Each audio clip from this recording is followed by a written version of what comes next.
I want that to be Virgil Ortiz, because although Xander and Josh Kelly are on the coattails, this is number 1 and number 2 in the division. Let's find out who is number 1. And that's what we always want to see. So, look, Boots against Xander Zayas, big fight. Boots against Josh Kelly, big fight. But for me, Boots against Ortiz will take priority. And I think, you know we're on the clock on that now, because Boots wants to fight. He wants to get back in the ring. And April and early May is soon upon us. All right.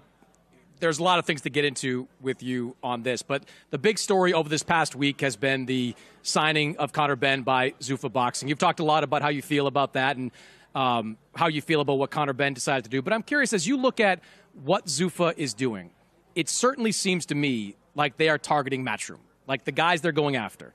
Bam Rodriguez was first. You guys went out there and matched that. He's still part of your stable. Now you've got a situation with Conor Benn. Does it feel that way to you, that Zuffa is looking to take you out, for lack of a better phrase? And if you think so, what's the response to it? Well, it's unbelievably flattering. It's nice. And, I think they recognize that we are the best out there, the way that we run our business, the group as a whole. And, we're up for the challenge. I think the beauty and the advantage that we have, we're boxing people. We understand the sport. We understand the fan base. We speak to the audience. We are the audience. We are fans ourselves. These guys want to come in but they think that boxing needs to be changed, and they want to have complete control over the sport, which even I know was never possible for me and us, because boxing just doesn't work like that. So, for us, we're trying to move in the other direction from Zuffa. We're trying to make the best fights for the fans. We're trying to keep the tradition of this great sport. We're trying to understand and make people understand the legacy of this sport, the fact that belts are important. Champions do fight champions. And people, the athlete and the talent, need to be respected in the way that they're dealt with, which you don't see in other parts of their business. So, I like our spot. I like our position. I'm also smart enough to know these are powerful people, and it's going to be a good fight. I was going to say good, clean fight. We'll be from our side, but we'll see what happens. But I think it's good. I don't think it's bad for boxing. I think some of the things they're trying to do is bad for boxing, but each to their own. And we have just signed a new 5-year deal with DAZN. We have a minimum of 30 shows a year. That's a minimum of 150 shows, which means we're in a job. You're in a job, so we're all good. And we just got to make sure that the product is good. And tomorrow night, you'll see the beauty of that product at its very best. Not in a little garage, in Dana White's office, in front of 12,000 passionate fans, American fans, Mexican fans, international fans, who are watching the best v the best. And that is how we will move this product forward and maintain our position in the market as number 1, but also to maintain the beauty and the history and the legacy of this sport. All right, a couple of weeks ago, you made some waves when you mentioned that Anthony Joshua could return to the ring as early as this summer. I think July was the month you targeted. You kind of walked that back a little bit over the last week or so. Where do we stand with AJ? Is he in camp? Is he looking to get out this year? Is he looking to fight Tyson Fury this year? Kind of what's his mindset? So the mindset is to get back into camp. Once he gets back into camp, everything will roll off that. So the last, 3 months, 2 months, 3 months, have been all about his recovery, physically, and obviously getting over that emotional distress as well, which may never leave, but certainly physically getting over the injuries from the car accident. Now it's about returning to Valencia with the Usyk team to start training camp, and he'll do that from the middle of March. As soon as he does that, as soon as we see how he feels, as soon as we see how he's moving, then we can start to target that date. We're in deep conversations with His Excellency and Sella about a 2-fight deal originally. Might even be a 1-fight deal now, just with Tyson Fury straight in. But I've not really had the chance to speak to AJ, because until he goes back into training camp, we won't know how he's feeling in that respect. So there's a lot on the table. I think I mentioned July because I think that is about the time he would be ready to fight, given his return to camp. But lots of discussions to be had and lots of options on the table. And all I can tell you is he's motivated. He's motivated to return to training camp and motivated to fight again. You mentioned your conversations with Turkey and with Sella. Do those conversations change in the aftermath of the Conor Benn signing? Because Mark Shapiro from TKO said in an earnings call that the money being put up was entirely being put up by TKO and Sell It. So how does that change your relationship with them, if at all? It doesn't, because I know what they are. And when I know what you are, there's no surprises. As long as we're all honest, I don't really care. You know, I know that Turkey El Sheikh's going to do whatever he wants to do and how he feels at the time. And I'll do the same.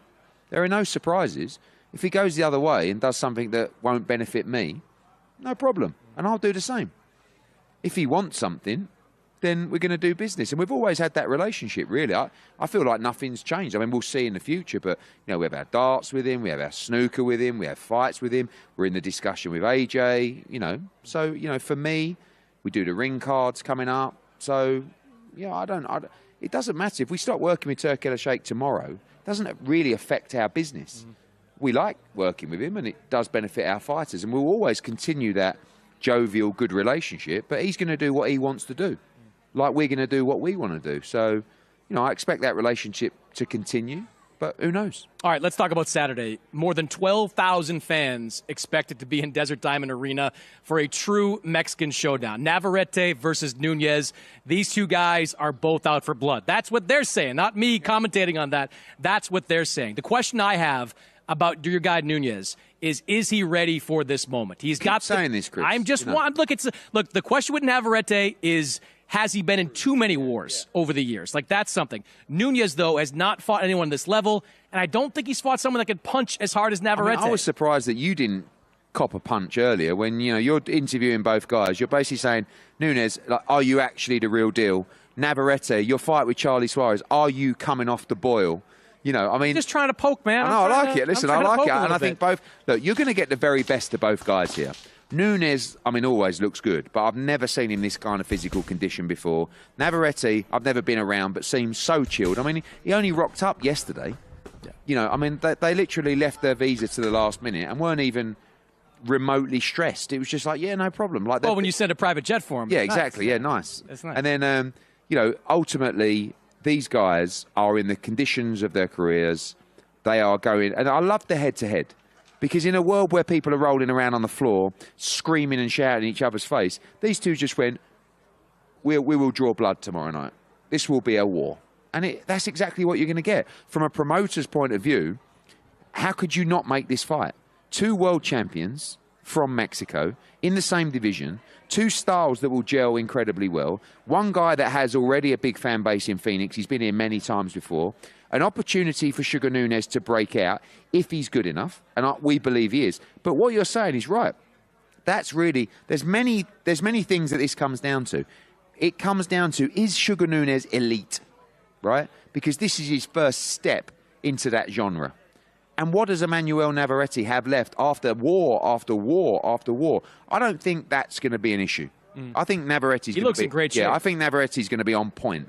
But this is about Nunes. This is about, can Nunes raise to the levels that we expect and we hope him to do? But can you do it on the biggest of stages? And can you do it against a 3-division world champion in Emmanuel Navarrete? We shall find out. The undercard, breathtaking. Such a well-matched undercard. I love the look of Emiliano Vargas.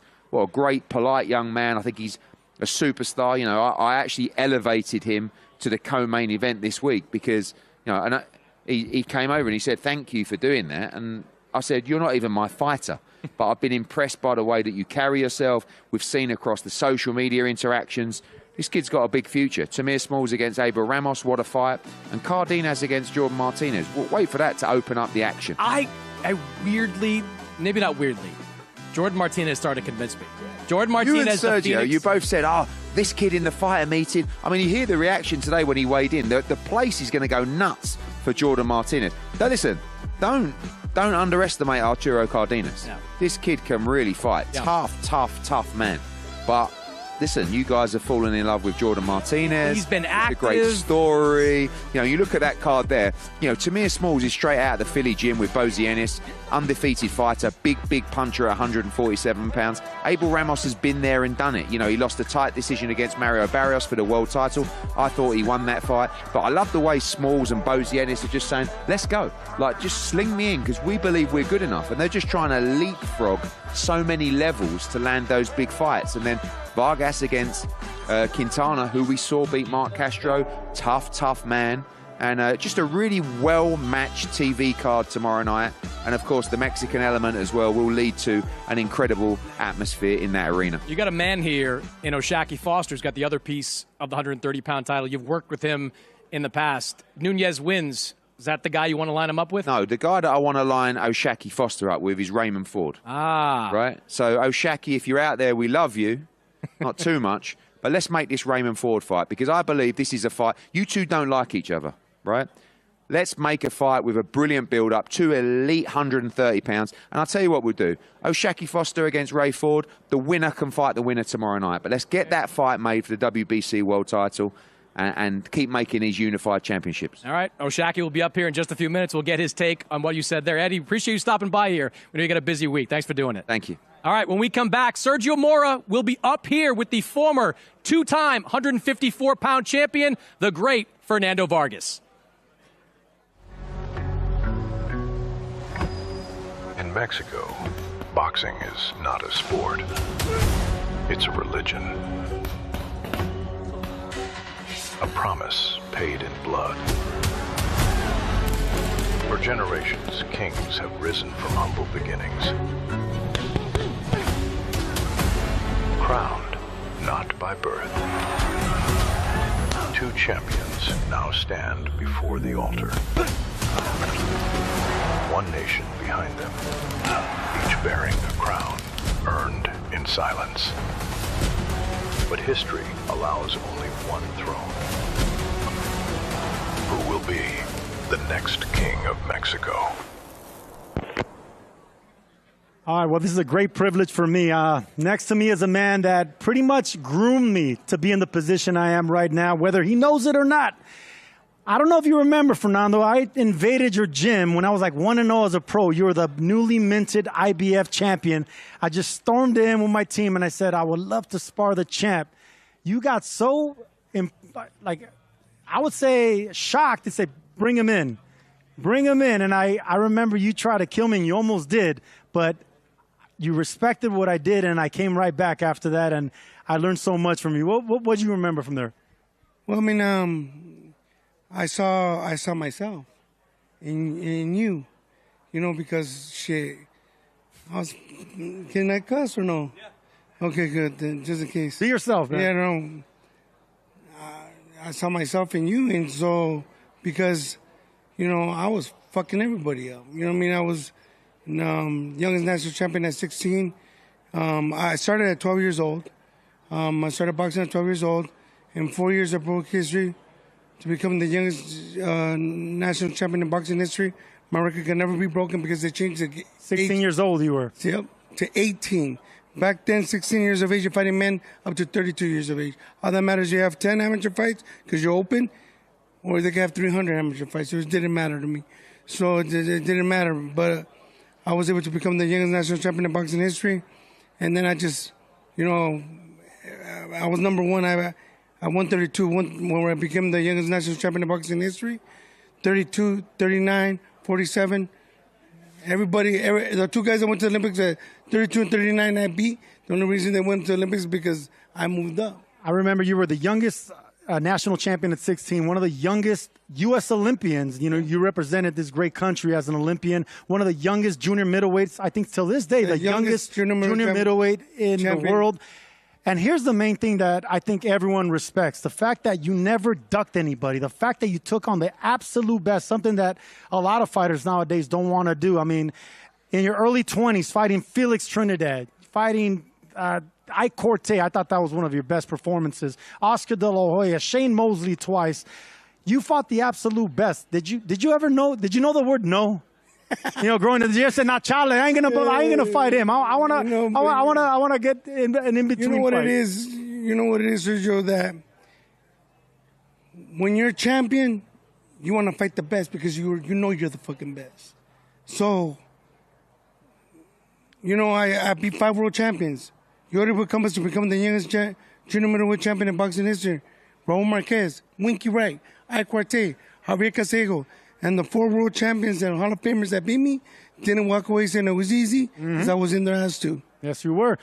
The only fight that I was not competitive in was the last Mosley fight because it made me get down to 154. That was the end of the greatness of your career. But let's stick to the Felix Trinidad fight, because I thought that was, you bit off more than you can chew as a champion. Both of you guys champions trying to unify. You get dropped, 2 times in the first round. You come back and drop Felix Trinidad in the 4th round, go all the way to the 12th, and you went out on the shield. What do you remember about that great I only remember bits and pieces, Vato. Well, tell me those bits and pieces, man. Man, I was hardest punch you've been in the ring with in my life, and I had never been down as an amateur or a pro in my life. I got knocked down 5 times, but I got up all 5, and that's just. And I don't remember. Only remember bits and pieces of the fights. You know what I mean? So I can't tell you really, like, I was in a different channel. I was in a different mode. I was like trying to survive, and when I knocked him down, he hit me low a few more times, more than 2 or 3 times. You should have hit him low back to get some time. Yeah, man, but you know what? You know what's crazy? I'm not a dirty fighter, Otto. I'm not gonna. And you know what? People tell me that all the time. You should hit him back in the balls. I go, I know, you're right. I don't know why I didn't do it. But I just didn't. I don't know. I didn't want that reputation. Yeah, but you know what? I think it would have been great because of the fact that when he hit me in the balls, it was on purpose. It was to survive. Yeah. So guess what? I would hit him. If I would hit him in the balls, it was to survive too. So guess what?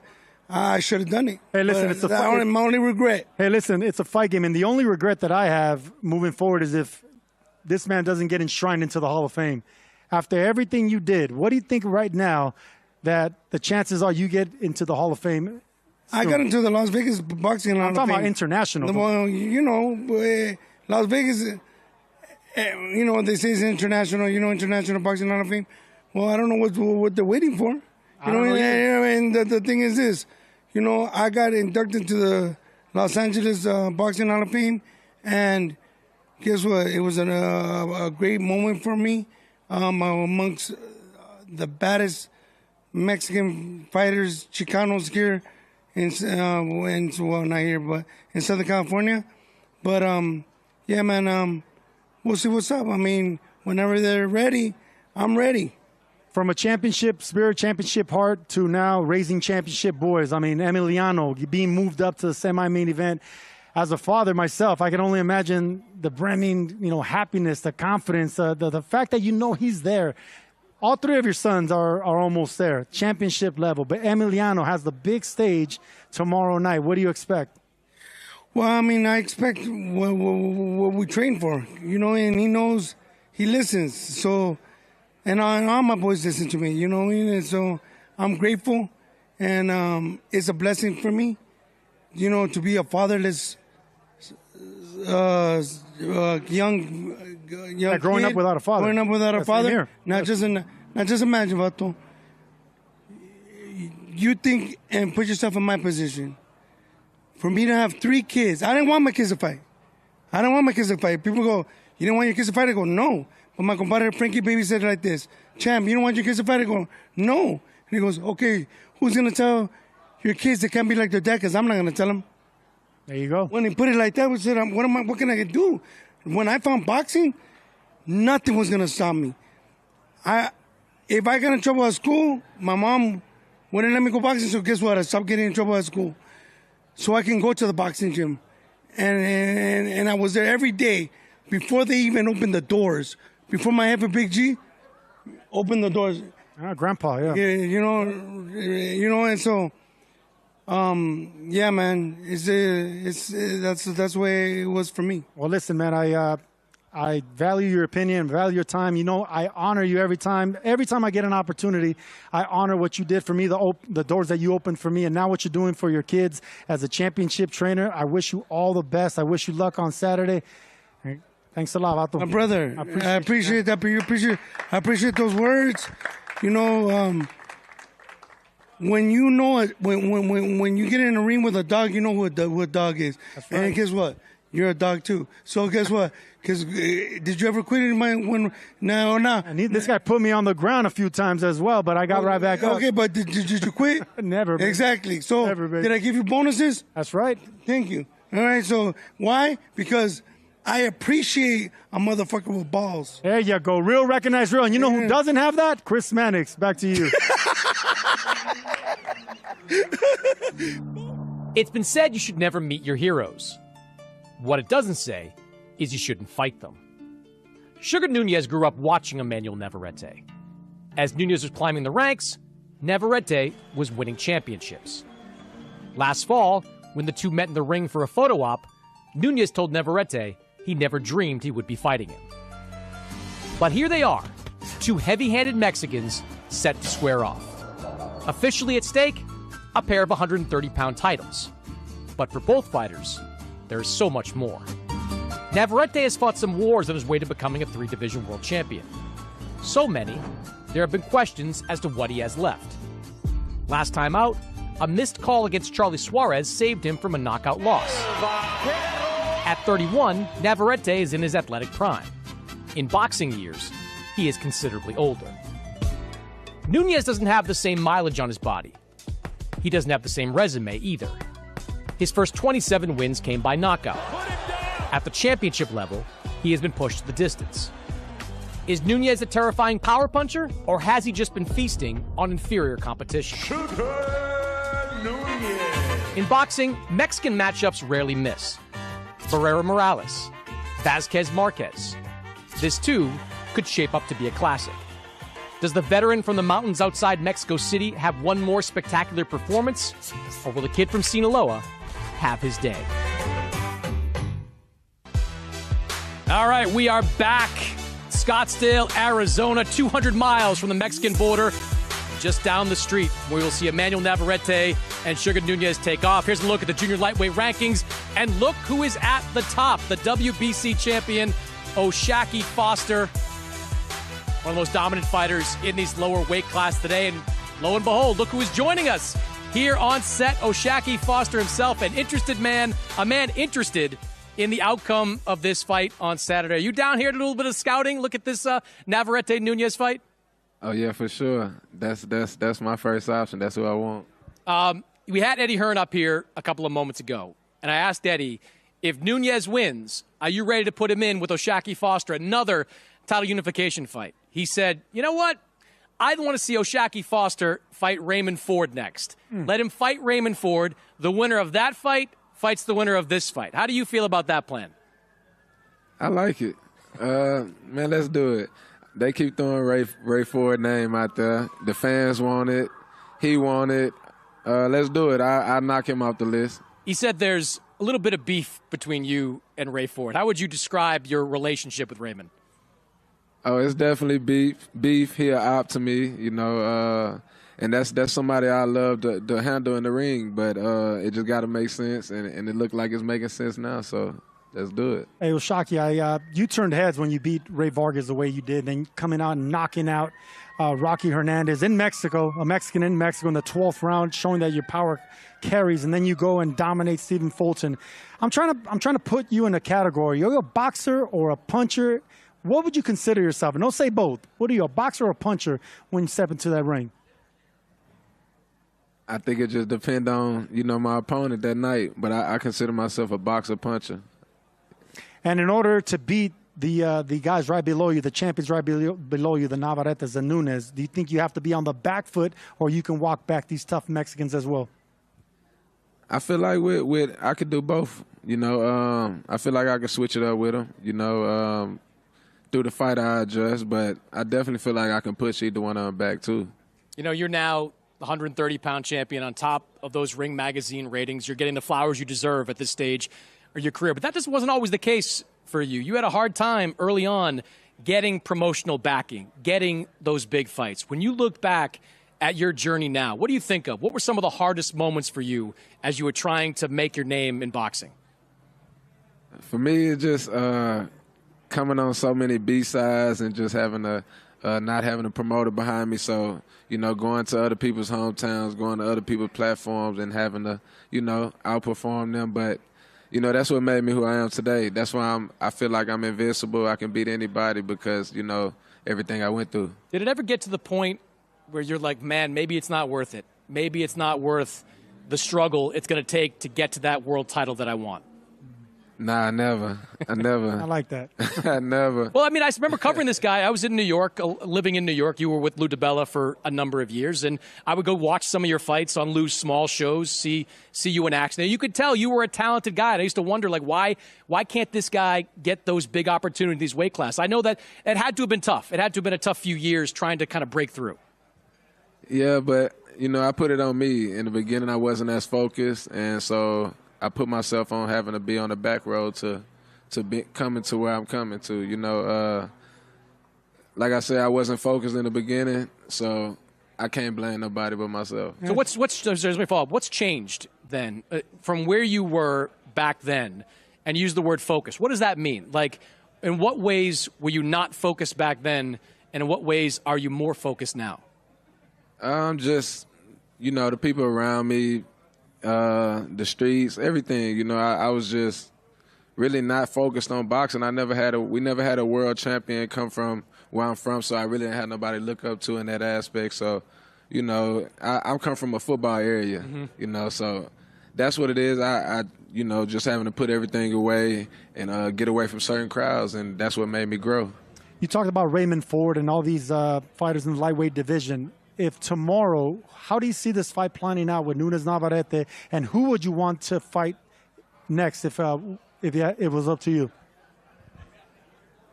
Oh, man, this is going to be a great fight tomorrow. I think it's a 50-50 fight. I'm leaning towards Navarrete, you know, with the experience and, you know, just being around longer. But if it was up to me, either one of these guys, I don't have a preference in the styles, but Navarrete is the proven draw. So probably, you know, if it was the bigger fight, probably Navarrete. What do you think of Nunes? Because we talked about this earlier. Came up the ranks, knocking everybody out down in Mexico, got to the championship level, and still won these fights, still won them clean, but didn't show that same type of power. Did you notice that as you're kind of watching him, that, hey, these scary knockouts that were coming, you know, on relatively low-level shows, maybe that is not an indicator of some fearsome power at this weight class? Yeah, I mean, I never really pay attention to these guys knocking the lower level guys out because, you know, that's the name of the game. You're supposed to get them guys out of there. You're doing what you're supposed to do. But anytime we get to the elite level, it's going to be a change. You're not going to knock everybody out.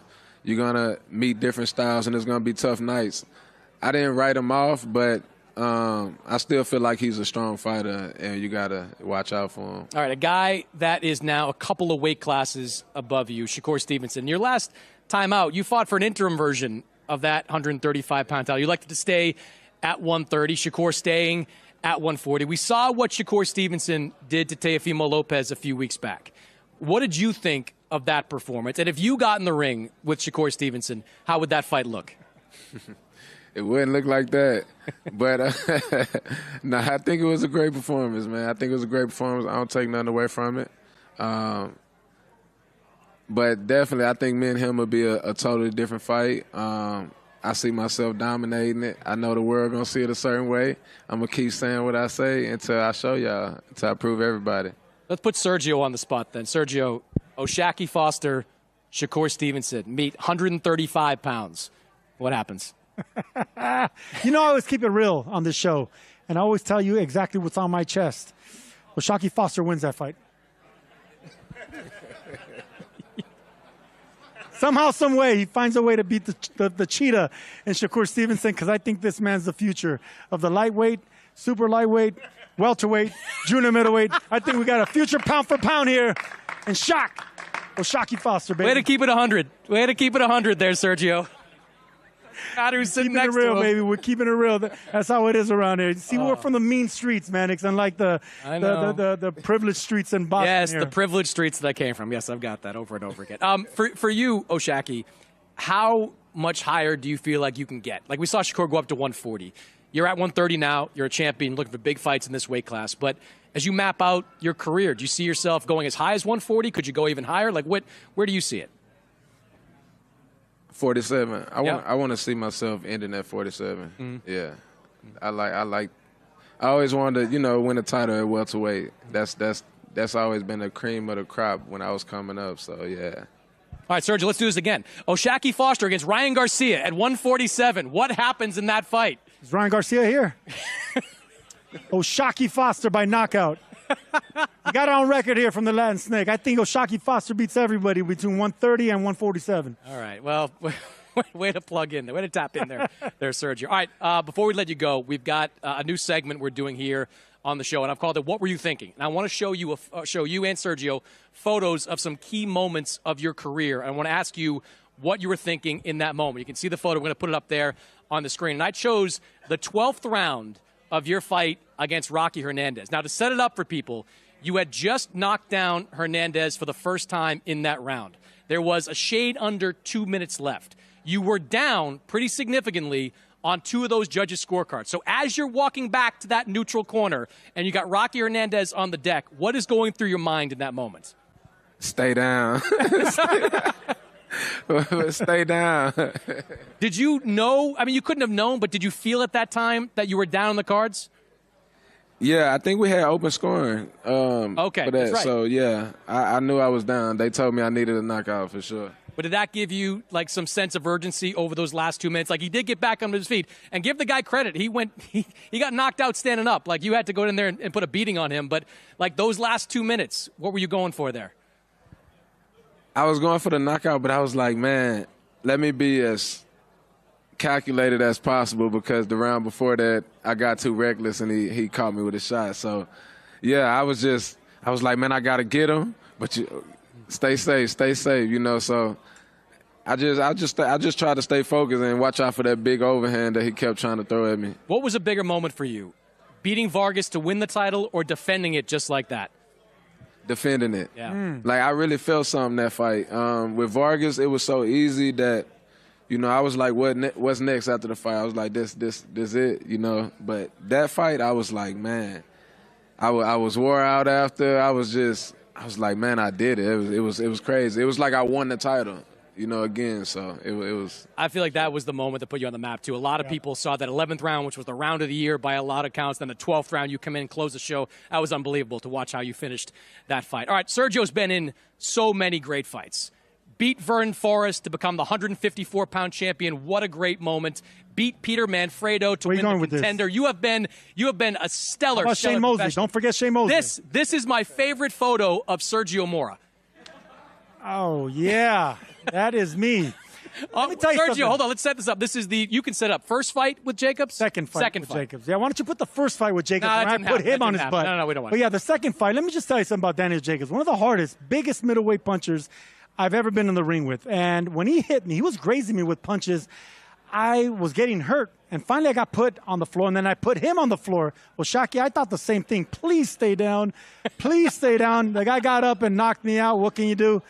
But Mannix, that right there is a man at the end of his career. That was my second to my last fight, and I knew it was the end.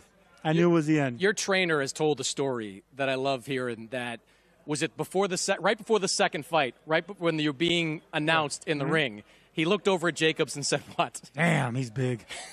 He's literally in the other corner. They're about to announce this. He goes, "Shit, this guy's huge." I turned around. I'm like, "Yeah, I'm about to fight him. Thanks a lot, coach." Yeah, has your trainer ever said something that's been like, "Oh man, don't say something like that to me"? Nah. If I hear that, he got to go. Well, Shaki, we're looking forward to seeing you back in the ring, whether it's in a unification fight against the winner on Saturday. I love the Ray Ford fight, too. I know if the money's right, you're down for that fight as well. That's an awesome fight to headline a card. We appreciate you stopping by here, and look forward to seeing you back in the ring. Hey, thank you. I appreciate it. All right, we'll be back, and when we come back, we're going to take some questions from the folks here in the crowd. The first rule of DAZN Ultimate is the first rule.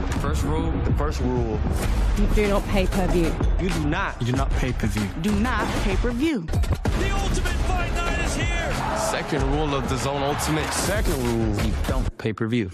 Because Ultimate gives you a minimum of 12 pay-per-view fights a year at no extra cost. You do not pay per view. Join us ringside and welcome to DAZN Ultimate.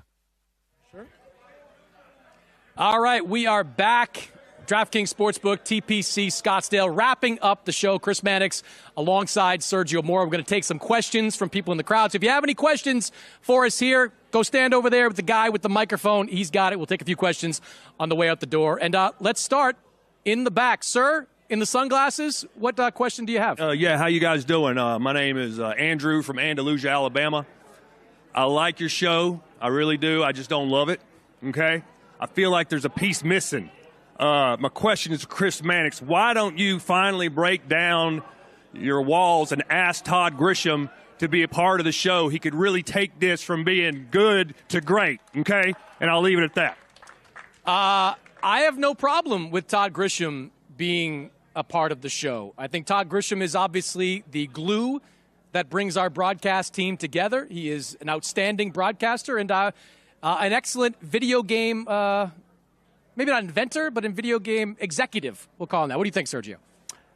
I don't want him in. I'll be honest with you. I think what we're doing is just fine. Todd Grisham, once he comes into something, one, he either ruins it, or two, he wants to take all the credit for it. So I think we're just fine with the Mora and Mannix show. Todd, go do your Undisputed game. All right. You keep calling it the Mora and Mannix show. You're determined to get the top bill on that, That's aren't right. you? You get fighter in the writer. It's fighter first. There you go. We'll go straight to the back. Got a question there as well. So I'm Gustavo. So I just have a question. With the Inoue Nakatani fight being announced already, I know we talked. You guys talked in the show about Bam Rodriguez being waiting to maybe later 2026, early 2027. Should that be the fight coming up right after that's decided? See, Sergio and I fight about this a lot. I have been pushing for the Bam fight to happen sooner rather than later. Sergio likes to let fights marinate. He wants to see, he basically wants to see guys at the end of their career before we see those big fights happen. Look, I think Bam Rodriguez's path should be fight the winner of this Willibaldo Garcia-Jason Maloney fight for the Undisputed Championship at 115,